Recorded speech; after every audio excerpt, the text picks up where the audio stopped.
y a des gens qu'on croise. Ils ne restent pas, parfois ils ne font que passer. Mais ce qu'ils déplacent en nous, ce qu'ils réveillent, ce qu'ils laissent, ça reste. On pense à eux sans même prévenir. On sent leur absence sans raison. Ils ont marqué un chapitre de notre vie.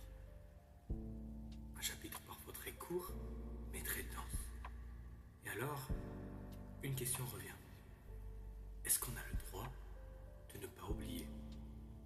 Car on nous apprend souvent à tourner la page, à classer les histoires dans des cases bien propres. Terminer, oublier, dépasser, etc. Mais la réalité est bien moins ordonnée. Certaines rencontres n'ont pas de clôture nette, pas de point final. Et c'est notamment ce qui pousse notre cerveau à ne pas les oublier. Car on fait toujours plus facilement une fixette sur les tâches inachevées, les épisodes qui n'ont pas eu de scène de fin.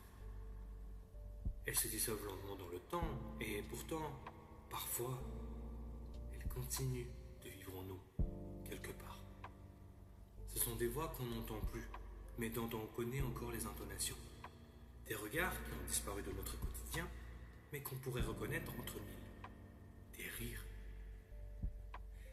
Des rires qui ne résonnent plus autour de nous, mais qu'on porte encore en écho, en repensant à ces moments de rire partagés ensemble, par exemple.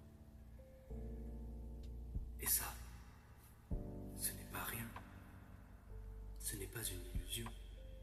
Ce sont des empreintes émotionnelles laissées par des passagers de notre vie.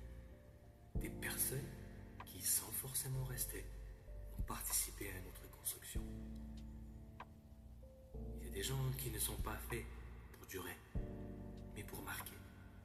Leur rôle n'est pas de nous accompagner jusqu'au bout, mais de nous faire sentir quelque chose d'intense, de réveiller une partie de nous-mêmes que l'on ignorait. Et parfois, il faut accepter ça. Accepter qu'une histoire peut être brève, mais vraie. Qu'un lien peut être éphémère, mais profond. Qu'on peut continuer d'y penser sans être bloqué dans le passé.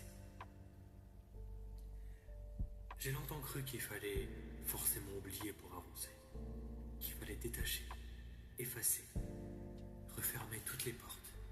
Mais ces dernières années, j'y ai pas mal réfléchi.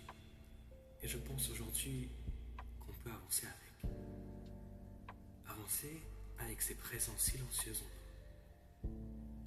Avancer en portant ses souvenirs, non pas comme des poids, mais comme des traces de ce qu'on a vécu, de ce qu'on a été et de ceux qui, même brièvement, ont compté pour nous. Parce que ces rencontres sont parfois comme des éclats de lumière dans un couloir sombre.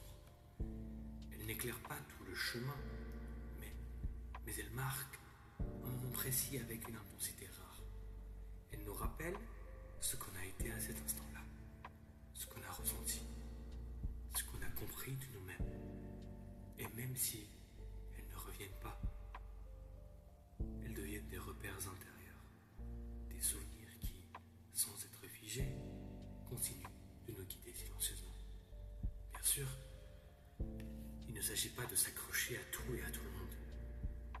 On ne peut pas rester figé dans le passé, mais parfois, savoir reconnaître la valeur d'un passage sans vouloir la prolonger de force, c'est aussi une forme de maturité.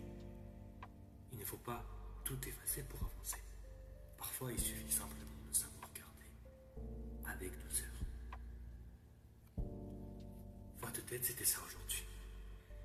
Réaliser qu'on a le droit de garder en nous des traces de ce qu'on a aimé. Et comprendre que parfois, leur passage dans notre vie a fait de nous ce que nous sommes aujourd'hui. Merci d'avoir été là, dans l'écoute et la compréhension. Et si vous vous sentez concerné par ces symptômes, rappelez-vous que oui, ces passagers de nous, ils ne sont peut-être plus là, mais ils ont laissé une empreinte.